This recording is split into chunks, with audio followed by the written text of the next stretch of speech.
Tuesday, April 11. Memorial Bible Reading. Daytime Events. Nisan 13. Luke chapter 22, verses 7 to 13. Mark chapter 14, verses 12 to 16.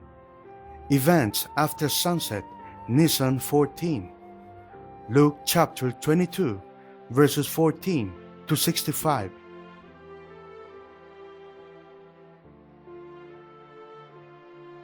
The first day of the unleavened bread now arrived, on which the Passover sacrifice must be offered.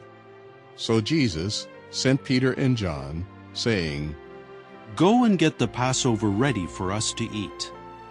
They said to him, "Where do you want us to get it ready?" He said to them, "Look, when you enter into the city, a man carrying an earthenware water jar will meet you.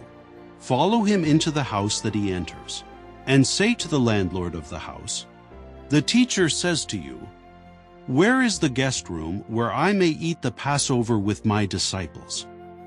And that man will show you a large furnished upper room. Get it ready there." So they left and found it just as he had told them, and they prepared for the Passover. Now on the first day of the unleavened bread, when they customarily offered up the Passover sacrifice, his disciples said to him, "Where do you want us to go and prepare for you to eat the Passover?" With that, he sent two of his disciples and said to them, "Go into the city, and a man carrying an earthenware water jar will meet you. Follow him, and wherever he goes inside, say to the master of the house, 'The teacher says, where is the guest room where I may eat the Passover with my disciples?' And he will show you a large upper room, furnished and ready. Prepare it for us there." So the disciples went out, and they entered the city and found it just as he said to them, and they prepared for the Passover. So when the hour came, he reclined at the table along with the apostles, and he said to them, "I have greatly desired to eat this Passover with you before I suffer. For I tell you, I will not eat it again until it is fulfilled in the kingdom of God." And accepting a cup, he gave thanks and said, "Take this, and pass it from one to the other among yourselves.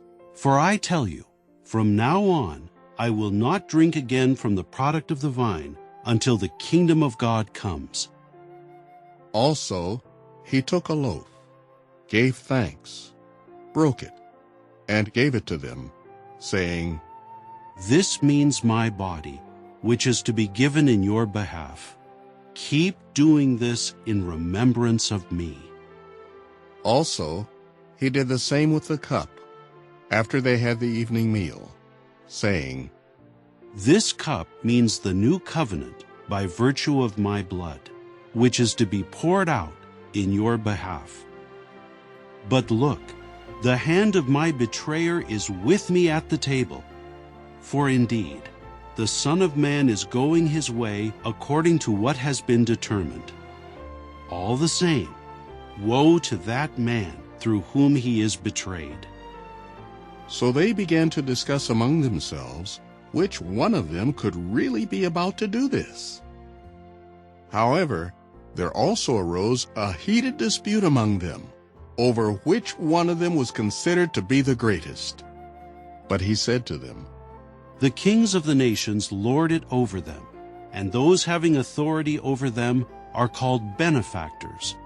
You, though, are not to be that way, but let the one who is the greatest among you become as the youngest, and the one taking the lead as the one ministering.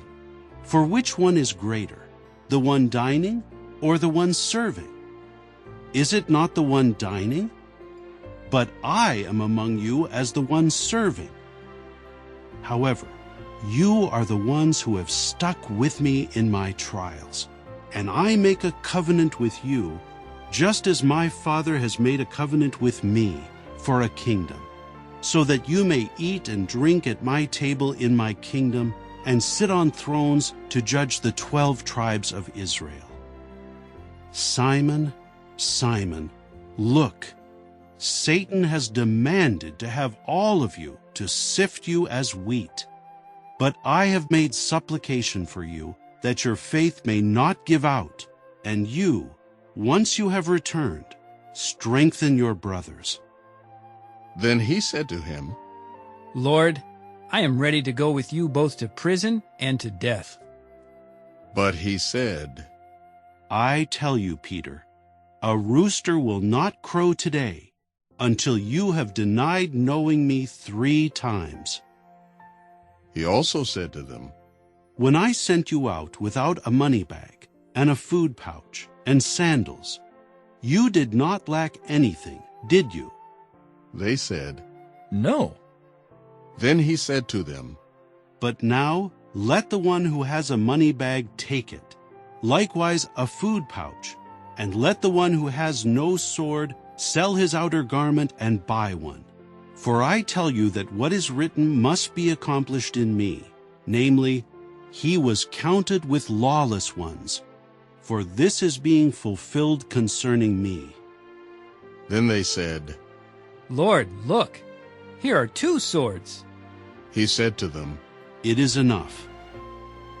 On leaving, he went, as was his custom, to the Mount of Olives, and the disciples also followed him. On arriving at the place, he said to them, Carry on prayer, so that you do not enter into temptation. And he withdrew from them about a stone's throw away, and he bent his knees and began to pray, saying, Father, if you want to, remove this cup from me. Nevertheless, let not my will, but yours take place.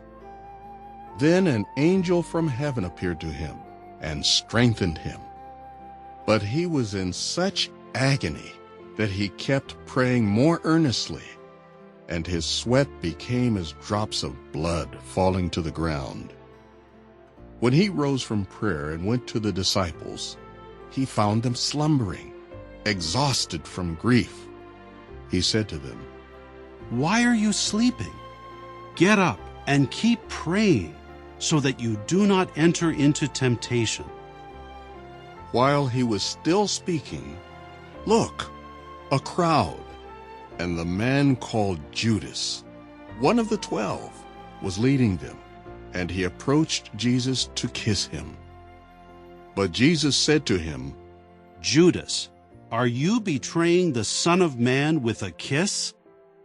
When those around him saw what was going to happen, they said, Lord, should we strike with the sword? One of them even struck the slave of the high priest, taking off his right ear. But in reply, Jesus said, That is enough. And he touched the ear and healed him. Jesus then said to the chief priests and captains of the temple and elders who had come there for him, Did you come out with swords and clubs as against a robber? While I was with you in the temple day after day, you did not lay your hands on me. But this is your hour and the authority of darkness.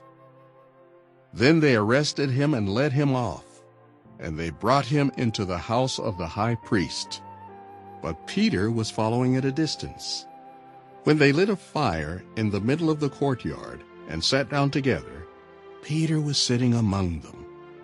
But a servant girl, seeing him sitting in the light of the fire, looked closely at him and said, This man was also with him. But he denied it, saying, I do not know him, woman. After a short time, another person saw him and said, You too are one of them. But Peter said, Man, I am not. And after about an hour had passed, another man began insisting strongly, Certainly, this man was also with him, for he is, in fact, a Galilean. But Peter said, Man, I do not know what you are saying. And instantly, while he was still speaking, a rooster crowed. At this, the Lord turned and looked straight at Peter, and Peter recalled the statement of the Lord when he had said to him, "Before a rooster crows today, you will disown me 3 times." And he went outside and wept bitterly. Now the men who held Jesus in custody began to mock him, hitting him, and after covering his face, they kept asking, "Prophesy. Who is it that struck you?" And they said many other blasphemous things against him.